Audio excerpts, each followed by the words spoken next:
It's one of the most profound mysteries in the natural world. An amazing transcontinental odyssey. The migration each year of millions of monarch butterflies from Canada, across America, to Mexico. You've got a butterfly that's originating in Toronto, or it's originating in Detroit, Michigan. It's coming down from St. Paul, maybe even Winnipeg, and it's moving south. And somehow it finds its way to Mexico. Could you do that? Starting from a tiny caterpillar, blossoming into a beautiful butterfly, these delicate creatures will fly thousands of miles in a feat of endurance and navigation unlike anything else in nature. They've never taken a long flight in their lives, and they're on the way to an area that they've never seen before. Somehow they're recognizing landmarks or following streams or following the sun or following something. They're on their way to a remote area high in the Mexican mountains.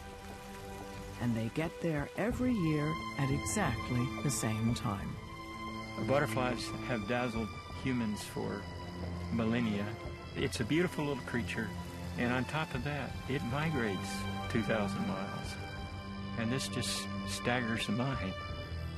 I think the monarch butterfly is one of the most magnificent animals in the world. And it's unique in terms of the entire animal kingdom. There's nothing like it. Next on Nova, the incredible journey of the butterflies.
On a late August morning, just north of Lake Huron in Canada, a miracle of nature is about to unfold.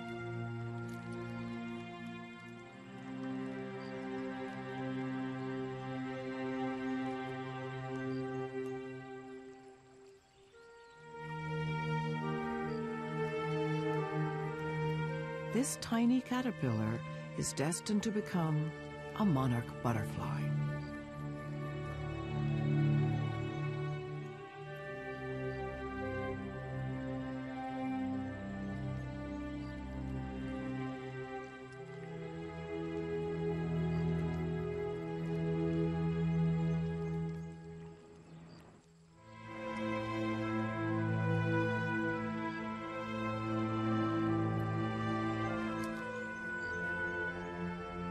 In one of the most amazing transformations in the animal world, the caterpillar will outgrow and shed its skin 4 times.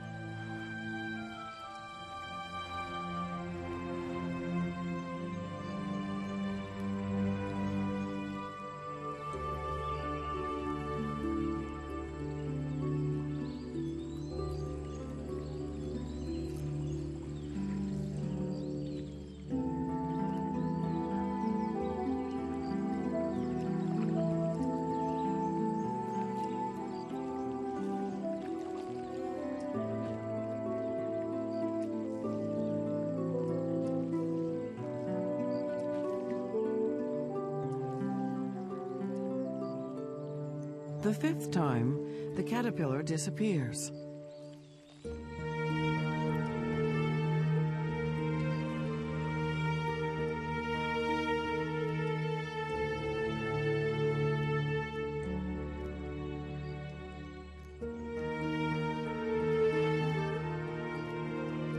It's transformed into a chrysalis, a delicate case within which a completely new being takes form.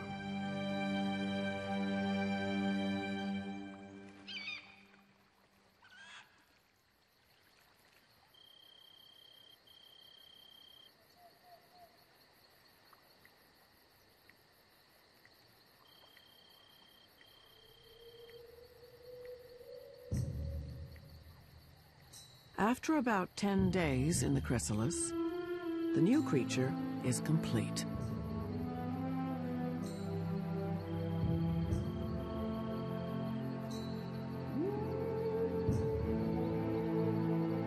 All traces of the caterpillar are gone.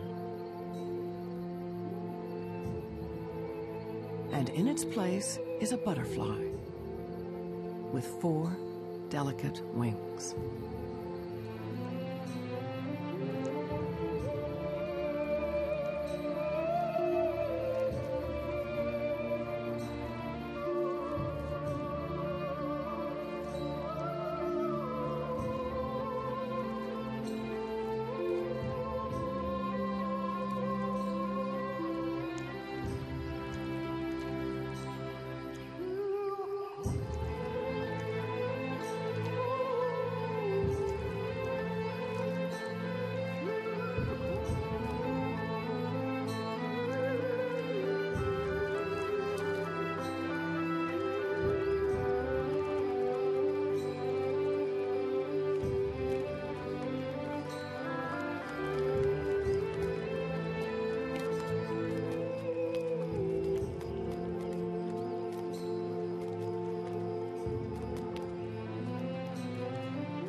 But the newly developed monarch butterfly must wait a few hours for its wings to harden.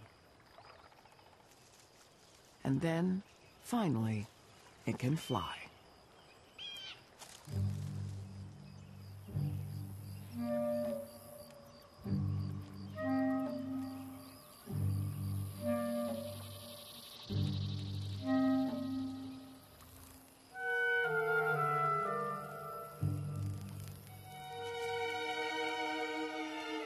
This particular generation of monarch butterflies is special.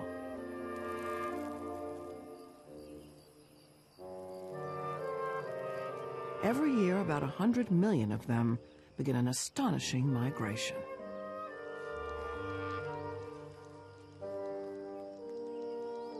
Coming from southern Canada and the northeastern United States, each butterfly, starting on its own, flies about 2,000 miles, arriving 2 months later in Mexico.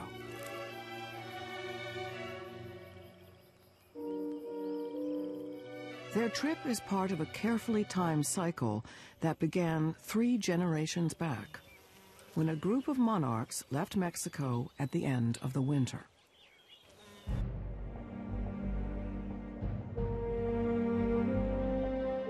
They flew as far north as the Gulf states, mated, and died. The second generation flew to the northern United States. There, they too mated and died, living only about a month. Their offspring, The third generation completed the last leg of the journey to Canada, also surviving only about a month. But the fourth generation will live almost 9 months, and they'll fly all the way back to Mexico in one epic trip. It's an amazing natural cycle that so far eludes explanation. The mystery starts at the very beginning of the trip, because no one knows exactly what triggers the exodus from Canada.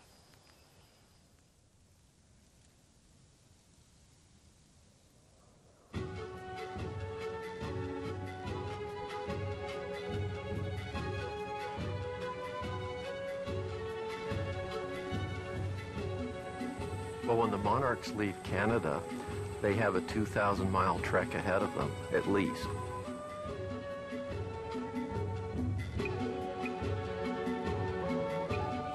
They're freshly hatched butterflies. They've never taken a long flight in their lives, and they're on the way to an area that they've never seen before.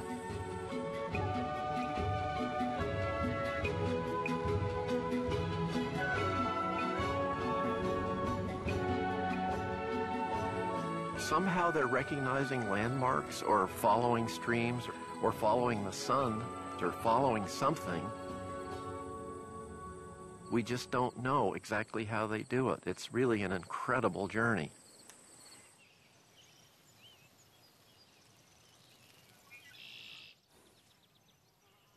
A monarch's wingspan is just under 4 inches, and they weigh less than 1/5 of an ounce.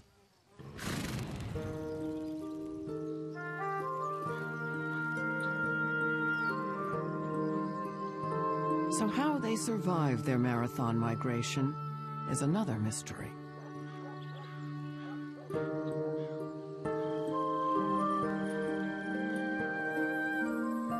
They only fly when conditions are perfect.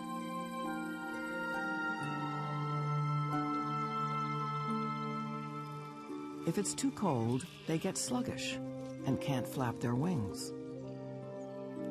If it's too hot, they stop flying so they don't get overheated.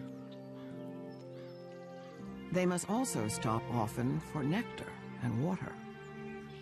But every time they land, there can be enemies lurking.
Bad weather is also the monarch's enemy.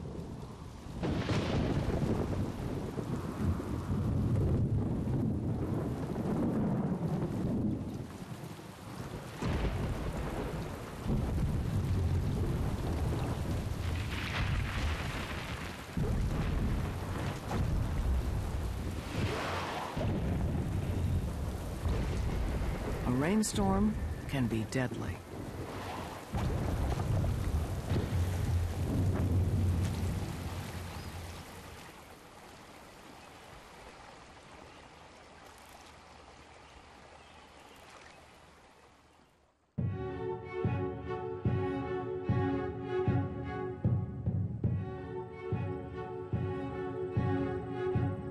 If it survives enemy attacks and bad weather, a monarch that started in Canada has to fly at least 50 miles a day to get to Mexico.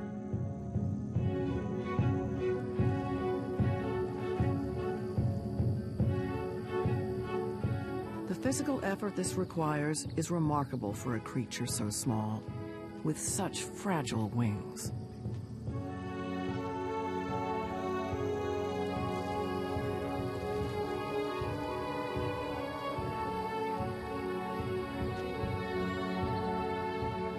Butterflies are the worst possible body form for trying to make a long-distance migration. They're simply a bad design. Every time they flap their wings, they're using energy at least 20 times the rate than when they're not flapping it. So they're just burning their fuel up at a great rate, much like, say, a helicopter might. And so they have to compensate for their inadequacies by soaring.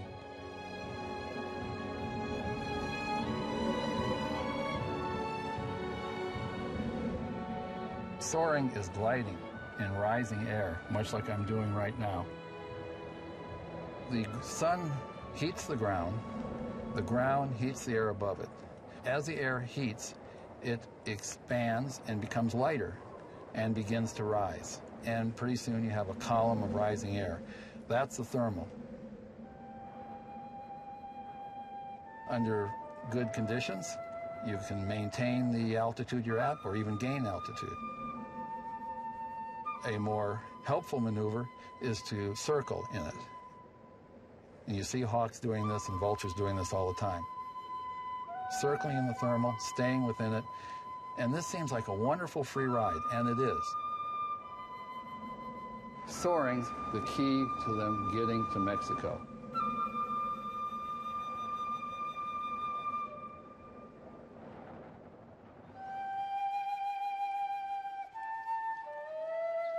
On the shores of the Great Lakes, just days into their journey, the monarchs face their first geographic hurdle. Miles of open water and constantly shifting winds.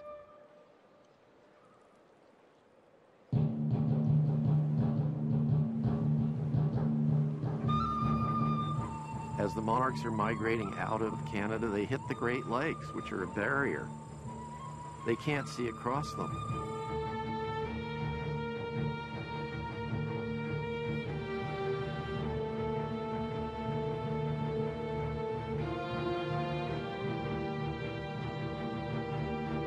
With no land in sight, monarchs use their finely tuned sense of the direction of the wind to carry them across the water.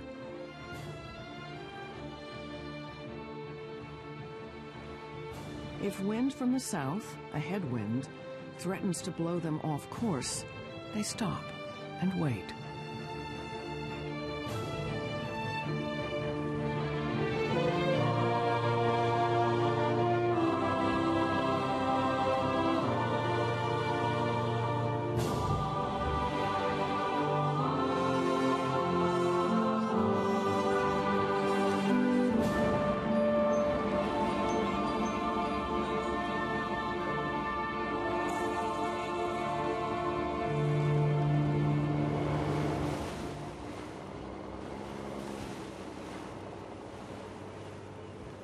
When they sense that the wind has shifted in their favor, they fly on.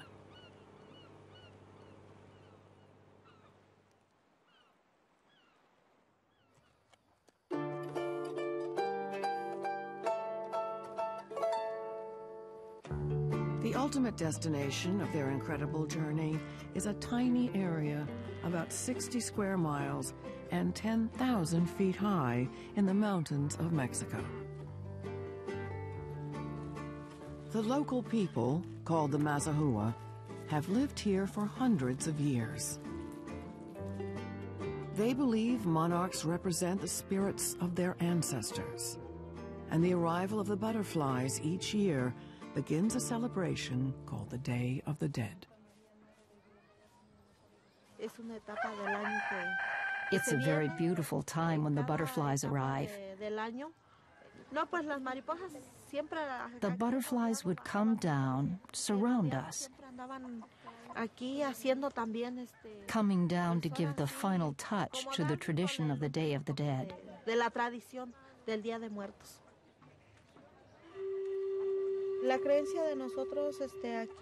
For those who live here, it's our belief from when I was a child. We would say they were the souls of our departed loved ones. Every year I make an altar. We put these things here because when our ancestors were alive, this is what they liked. That's why one waits for their arrival, to give them this offering.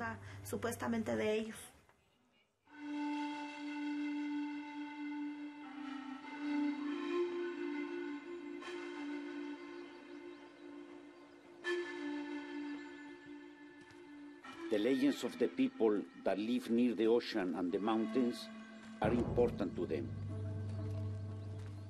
For us, there is a sense of space, the freedom to fly with the imagination, to fly just like a butterfly. Homero Aregis is one of Mexico's best-loved writers. He grew up in these hills and has fought to preserve them for monarchs. Every year, Lincoln Brower comes here to continue his study of the monarch migration. When you were a young boy, Homero, yes, you used to go up to see the butterflies? Yes, every year we came with the school children, and for us it was one of the most fantastic spectacles of the year to go to the plain of the mule to see the butterflies. But the butterflies also came to town. They were across the streets. They flew through the town. Exactly. They were looking for water. Sometimes there was in your house. But there were millions of butterflies. And for us, it was an spontaneous miracle to see butterflies here in the Cerro Altamirano. But we didn't know that they were coming from Canada, across the United States. And the Canadians and Americans didn't know that they were coming to these places.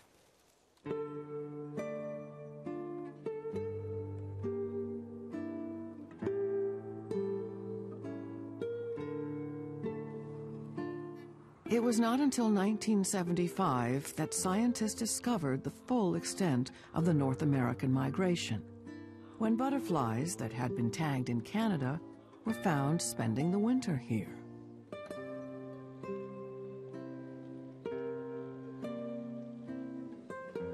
These monarchs return each year to 12 specific sites in these mountains.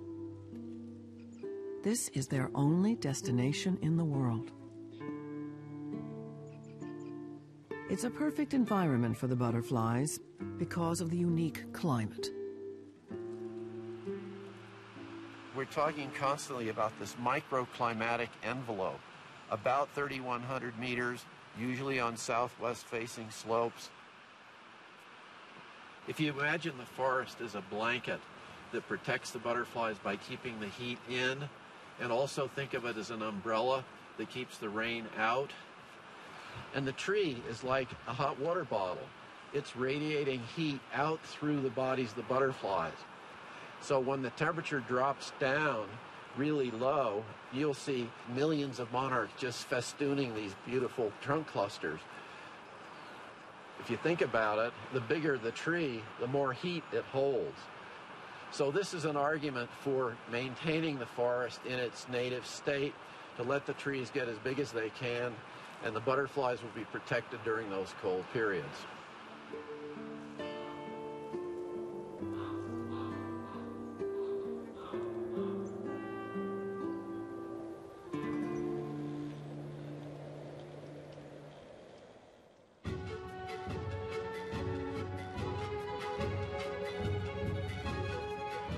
Monarchs live in other parts of the world in warm climates, but only Canadian and North American monarchs migrate such an incredible distance to avoid the certain death of a cold winter.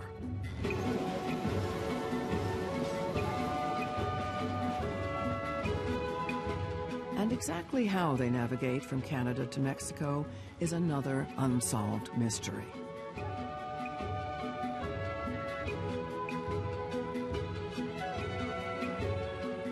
Scientists only have a few clues. One theory is that the butterflies navigate by following a specific angle of the sun in relation to the Earth. Another theory proposes that the Earth's magnetic field may provide a subtle orientation guide. And recently, biologists discovered specific cells in the butterfly's brain that regulate their internal clock and help keep them on course.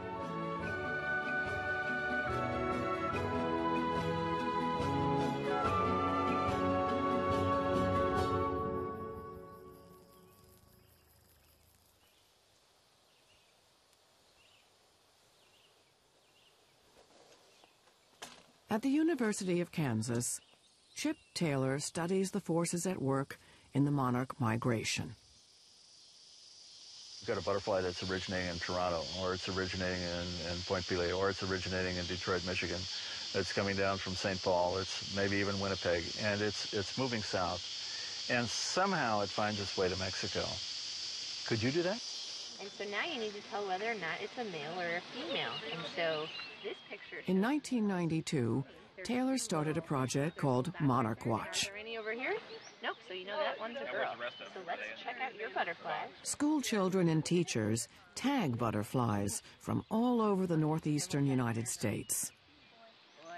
The tags don't hurt the butterflies and don't affect their ability to fly. But when tagged butterflies are recovered at various stops along the way to Mexico, tracing back the information on the tags helps reveal their flight path and their traveling speed. Let her go. And one of Taylor's tagging experiments had a surprising outcome. We ran some experiments a few years ago. So we took butterflies and we transferred them to Washington, D.C. And initially, when we released them in Washington, D.C., they behaved as if they were still in Kansas. The butterflies who'd been moved to Washington started out flying in the same direction they would have taken to Mexico, almost directly south. But starting from Washington, that flight path would never get them to Mexico. Amazingly, after a few days, the displaced monarchs somehow reoriented themselves and changed course to a strong southwest heading. That meant that even starting from an unfamiliar location, they still ended up in the right place in Mexico.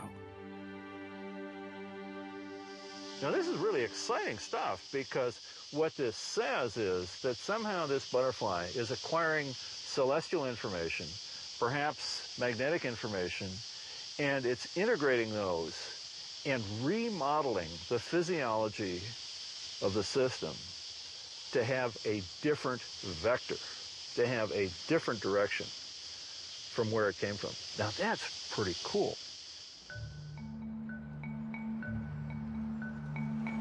By late September, about a month into the migration, the monarchs are gathering into huge flocks.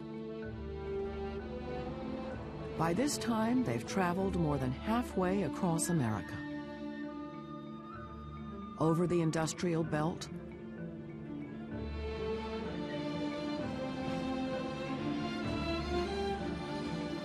through small Midwestern towns,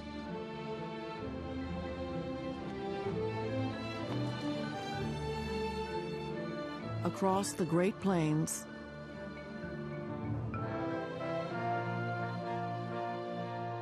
and finally, approaching the Southwest.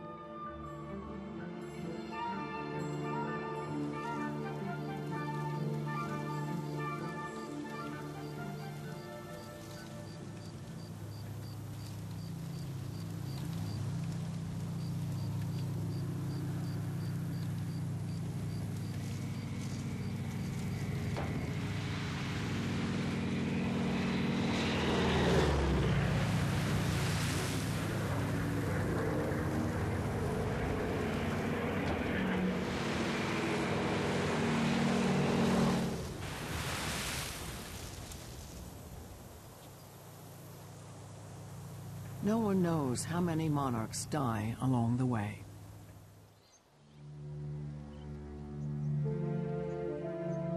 But if they make it to Mexico, there's another threat.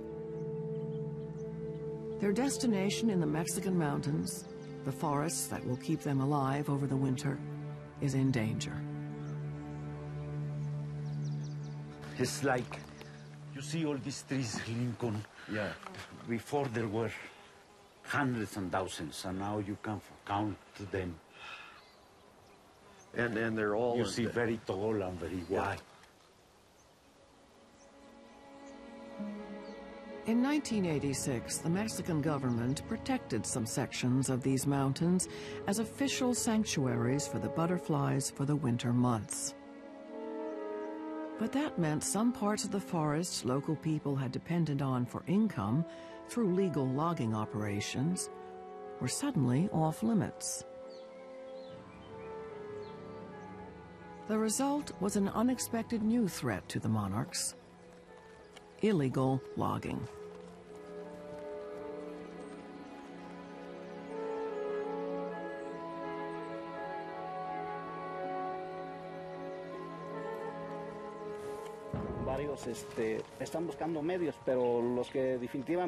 We all have needs, but those that cannot meet their needs, they are the ones doing the clandestine logging.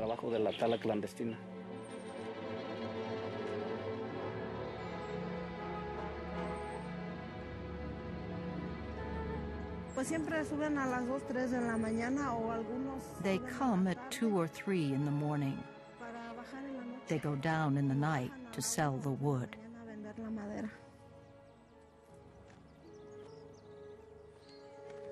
Mexican police patrol the forest, but have not been able to stop illegal logging. The World Wildlife Fund pays villagers to try to stop the destruction, but they are no match for the dangerous forces at work.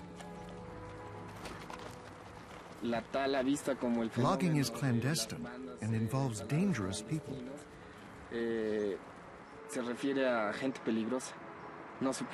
So you cannot go around telling the world about it.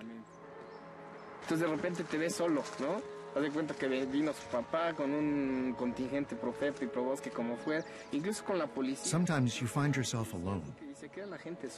And even with the police, you can be left alone. They will follow you, to kill you.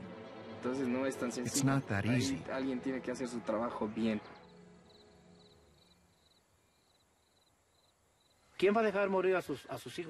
Who would allow their children to die of hunger? We know that it's important to preserve the forest for the butterflies, but because of our need, we have not been able to do it.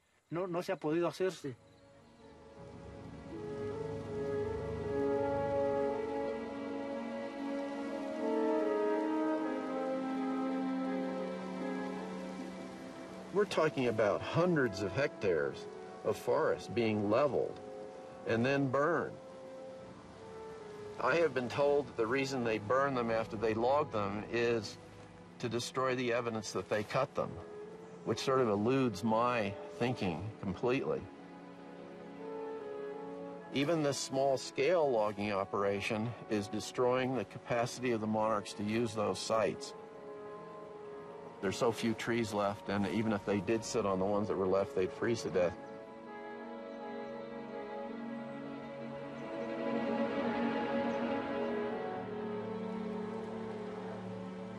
With the sanctuaries shrinking, an unusually cold winter in Mexico can be a disaster for the butterflies.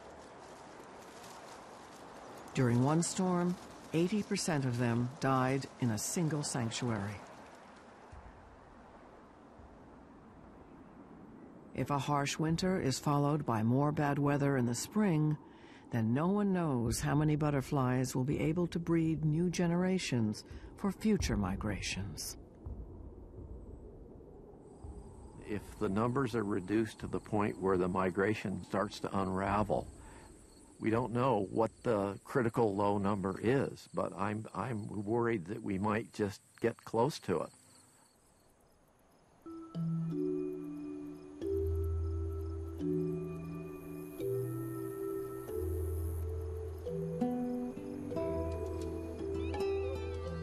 It's the middle of October. The butterflies are almost to the Mexican border. They started the migration scattered across thousands of miles of the northeastern U.S. and Canada. But at this point, they're flying together in a huge flock, only 50 miles wide for the final leg south.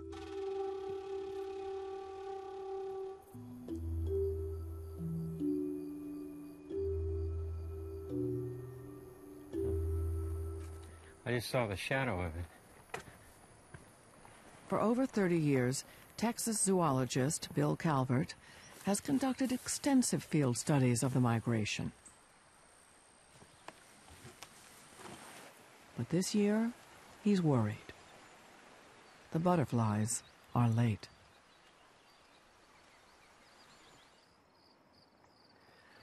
Well, this is perfect. Except for one thing. No butterflies here.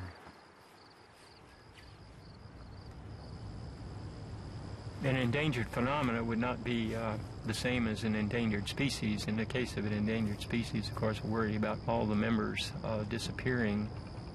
In the case of an endangered phenomena, we're worried that the migration would be reduced to such a state that it would be unnoticeable, or maybe even the migration itself would disappear. I mean, the predictions are that this is going to be the lowest population ever. So far, he's only seen a single monarch. Well, it's in pretty good shape. It's got a couple of pieces missing out of a wing over here, but otherwise it's in pretty good shape. There he goes, off to Mexico.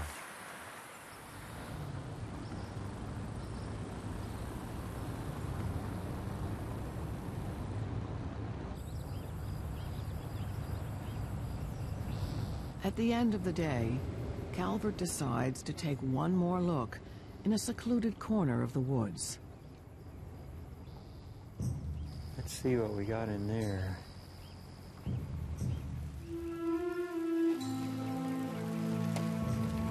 Oh, wow.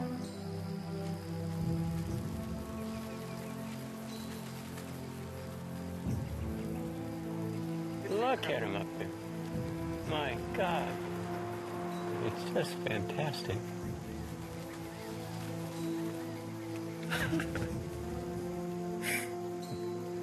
Well, there are hundreds of thousands passing us right now.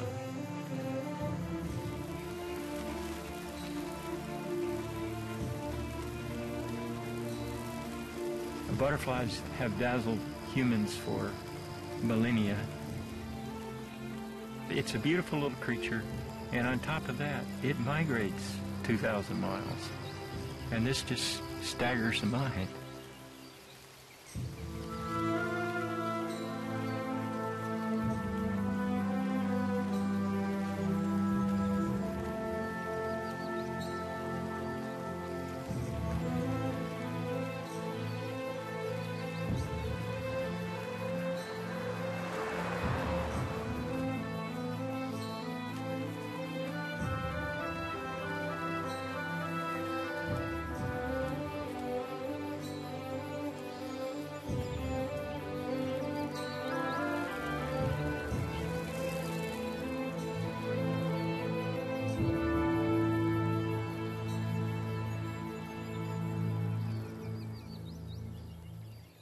The butterflies have been traveling for 6 weeks from Canada.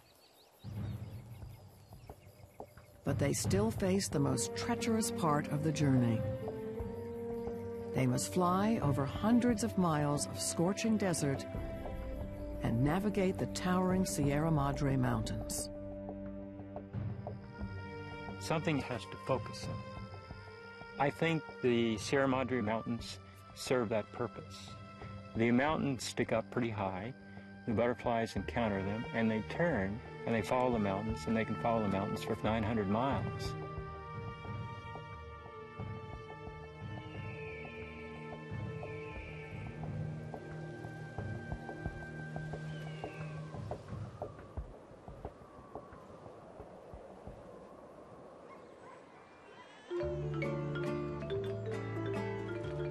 Late October in Mexico.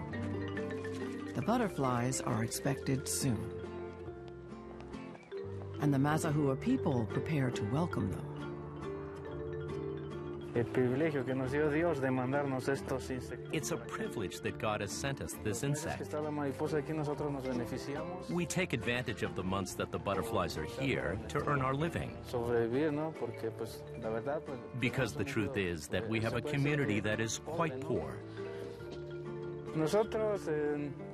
In this season, we earn enough to make a living. It's not a lot of money, but you can rely on it.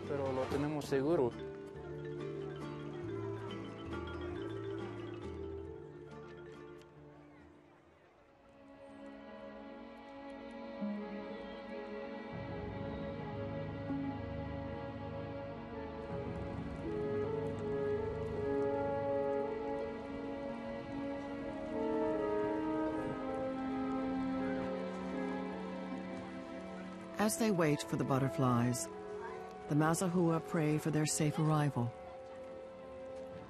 along with the spirits of their loved ones.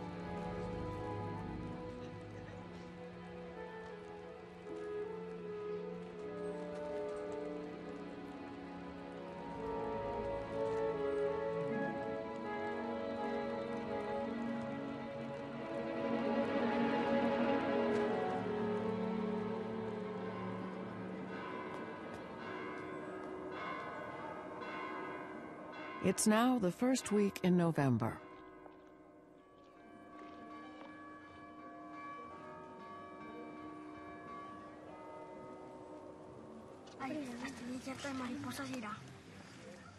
Hasta que era así, hay 3, 4, 5, 6, 7, 8, 9, 10, 11, 12, 13, 14. No puedes contar.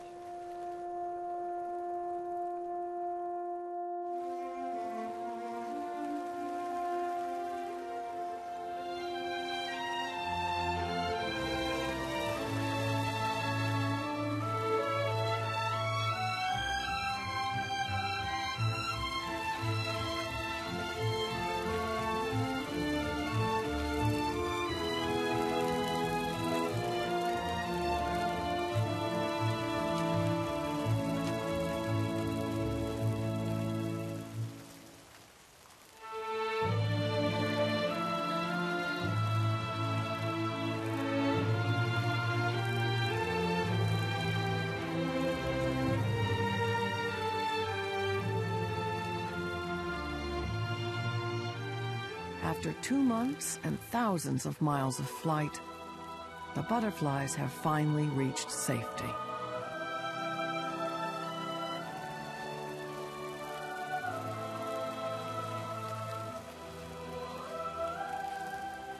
Millions of them arrive over the next few days, and the people rejoice.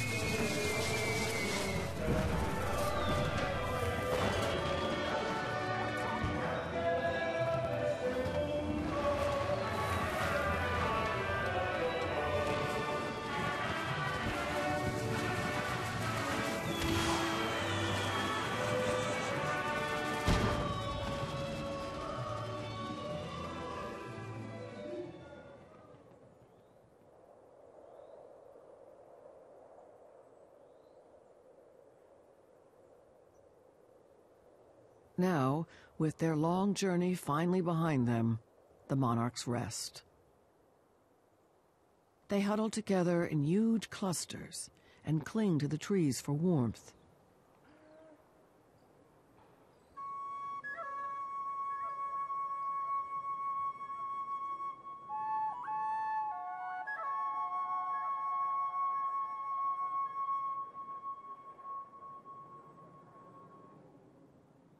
They'll leave the trees occasionally to feed on nectar and water. but they return to these clusters and stay here for almost 5 months.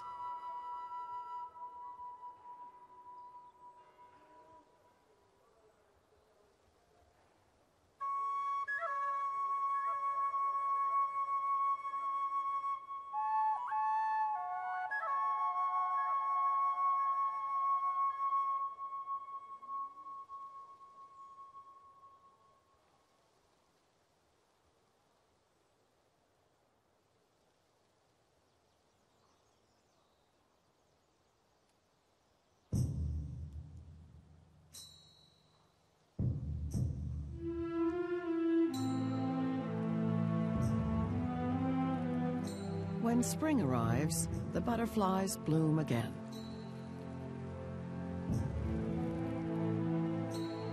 They open their wings to the sun, warming up for flight.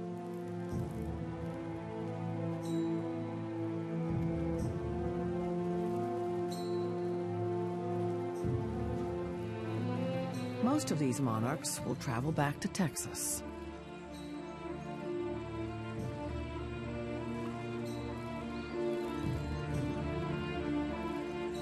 There they will stop to mate.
Each female will lay 300 to 400 fertilized eggs.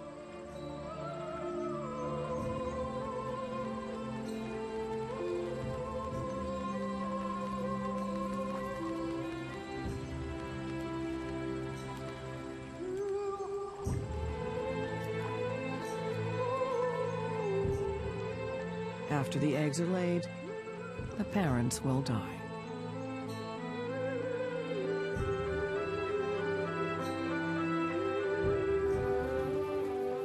When the new generation hatches, it will keep flying north, mating along the way.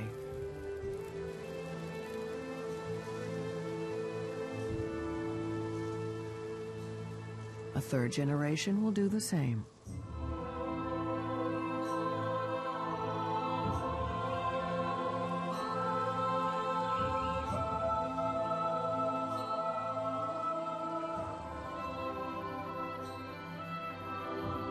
Almost a full year since the migration began, that special fourth generation of monarchs will be born in Canada.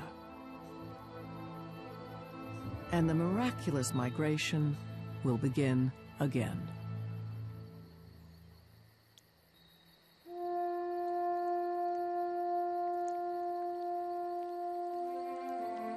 I'm frequently asked, well, what difference would it make if we lost the monarch migration? And I say, what difference would it make if we lost the Mona Lisa? Or if we lost Mozart's music? It's part of our culture.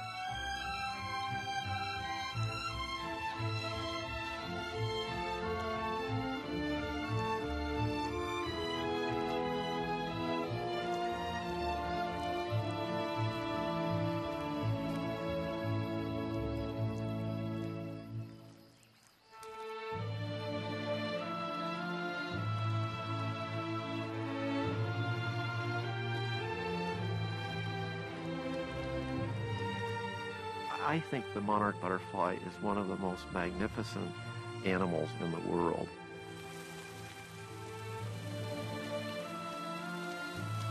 It will absolutely floor anybody the first time they see it, as it did me the first time I saw it.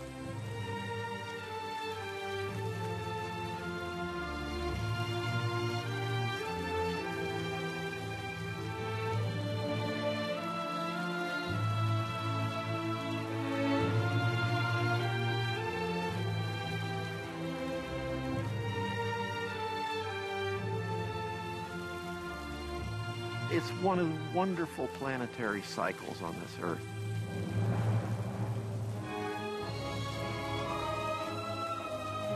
And it's unique in terms of the entire animal kingdom. There's nothing like it.